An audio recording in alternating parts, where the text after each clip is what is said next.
Courtney Symons, been ages since we've seen you. Thanks ever so much for talking to the ProTube. Where the heck have you been?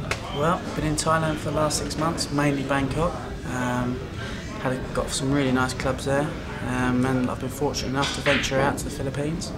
Have a couple of tournaments there. I was really lucky. The guy that runs Brunswick in Thailand got an invite over from Brunswick, Philippines, and asked me to represent Thailand in the first Asian 10-ball event, which was in Manila.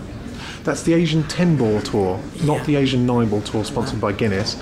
Who sponsors the Asian 10-ball tour? San Miguel. And non-Asians can play in that? Non-Asians can play in that, whereas obviously the Guinness 9-ball they can't, so that's obviously why I was chuffed to be able to go over and compete.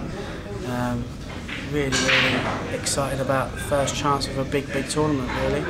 And decent prize money for them? Yeah, 10,000 US. Wow. What's the entry fee? Entry fee only $50. 25 quid entry fee. How many runners? 96 for the first one in Manila. Okay. Based over 3 days at the City Hall in Mandaluyong. Quite a nice town. Not far from one side, the pool club there, so we was able to go and practice there and play a few money games. It was pretty busy every night. We all heard about the one-side club from the World Pool Championships action, basically. It's an unbelievable place. It's starstruck every time you walk in. Yeah. And you're never sure getting a game for little or a lot, or whatever it takes you. But no, the Mandaluyong Cup was held at the City Hall, which was nice. The mayor opened the event. It's very well looked after by Brunswick, Philippines. The owner, Sebastian Chur of Star Paper, has his own pool club, as you probably well know, in his residence. 24 tables, free to everybody, 3 nights a week, over 600 predator queues. Free food, free drink, and just to promote pool and try and get the best players out there. So that's not just for the World Pool Championships, he does it for the Asian 10-ball tour too? Yeah, all the World 10-ball qualifiers are going to be held at his club. Wow, brilliant. And he just does it because he loves the sport. What are the tables like that you're playing on? All Brunswicks, because the guy obviously is in very close contact with Rare Sports. He obviously promotes all the tables of Brunswick, all the ones at the City Hall with Brunswicks, 6 brand new tables, TV table there as well, a big media centre, camera crews. It was live on Philippines TV. Brilliant. Ted Lerner was commentating. So it's a really good setup, and really nice to be able to go and play in a big tournament like that. First one, Johnny Archer was there, Torsten. And a couple of the Asians were there, Manalo, obviously the Filipinos. So it was good. So, are you a full-time pool player now then? Well, a bit of both really. I'm going over there for the sole purpose of playing pool and not working, but obviously to tide things over when games have been pretty hard to come by, especially in Bangkok. I've done a bit on the fashion side, which was what I had a business in UK for, but really I ditched the business to get out there and play pool as often as I could. Obviously I'm not short of a game in the Philippines, but Thailand, they sent me from Thailand to represent them, so they've not got too many players out there to put forward. Unfortunately, it's predominantly snooker, which is a shame because being in Asia, it's in the heart of Asia, and all those countries around are all predominantly pool, and it seems strange that Thailand is predominantly snooker. Are the clubs all air conditioned, or do you have to play in really hot, sweaty conditions? No, 99% of the clubs are air conditioned. Right. Even the 3 clubs in Bangkok, all Brunswick tables, all air conditioned. Nice playing conditions, Pro Cup balls. Where do these clubs get all the money from? Because these tables, they're not cheap, are they, Brunswicks? No. They're the absolute top of the range type tables, aren't they? Where do they get the money to put top tables like that? I think they cost about £2,500–3,000 a table. The guy that runs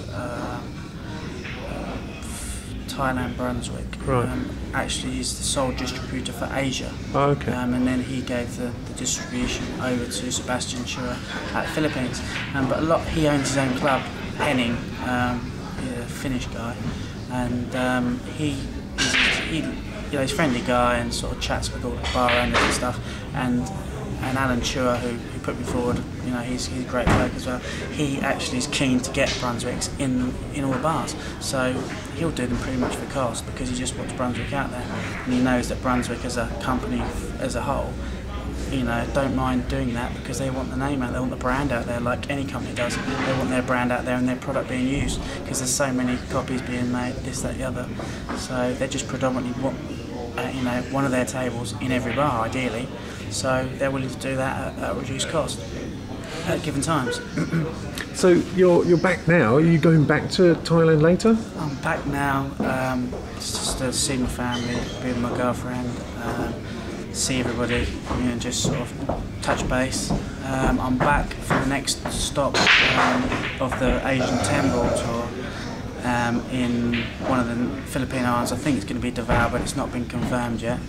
And that's supposed to be end of August, but hasn't been confirmed yet. So as soon as I get a confirmation through from that, I'll be off again, probably Bangkok a week before, then Philippines, and then back to Bangkok, and then probably I won't be living in Bangkok again simply because there's just not so much action.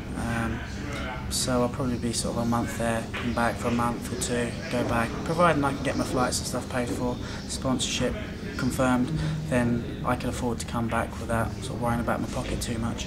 Brilliant. How have you enjoyed playing on the GB9 Ball tour this weekend in Scarborough? A bit of a step change for you. Slightly cooler here, but it's not too bad. It's been good. It's been interesting. The competition has been fierce in Philippines, and you know, obviously it's made me more hungry and realise that you can't take anything for granted. But you know, it's nice to come back. There's some great players here.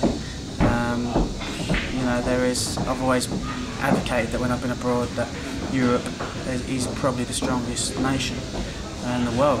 I think, you know, Philippines is strong, but the Asians are strong. But as a whole, I think collectively, Europeans and especially England have got a fantastic array of players. And you've only got to look at the players here. How many players aren't in the last 8 or 16 that you would expect to be? It just goes to show, especially with more of the 8-ball players coming through, how good the curists, I think, you know, curious we are really, and I think, you know, we don't get enough credit, to be honest. When you went away, was Daryl Peach world champion? Daryl Peach was world champion, so they're scared of anybody English now over there, which is good. So you get a bit of a hand already. But yeah, everyone obviously. I think Darren, to be fair, Darren Appleton is the one that everyone knows over there, just simply for his money games. You know, everywhere I go, every club I go, did you know Darren Appleton? Do you know Darren Appleton? A lot of heart. It was quite funny because I was with Ralph the last tournament, and everyone kept coming up to him and saying, "No, well done for the World Championships." so that was quite funny. He's been mistaken for Peach quite a few times. I know the similarities, but it's quite funny, quite amusing. I've yet to tell Darryl that, so I'm sure he'll appreciate that. Listen, Courtney, thanks ever so much for talking to us and keeping us up to date with what you've been doing. It's been fascinating to hear what you've been doing out in Thailand and the Philippines. Thanks very much for coming and playing on our tour and keeping us up to date. My pleasure. Thanks, Dave.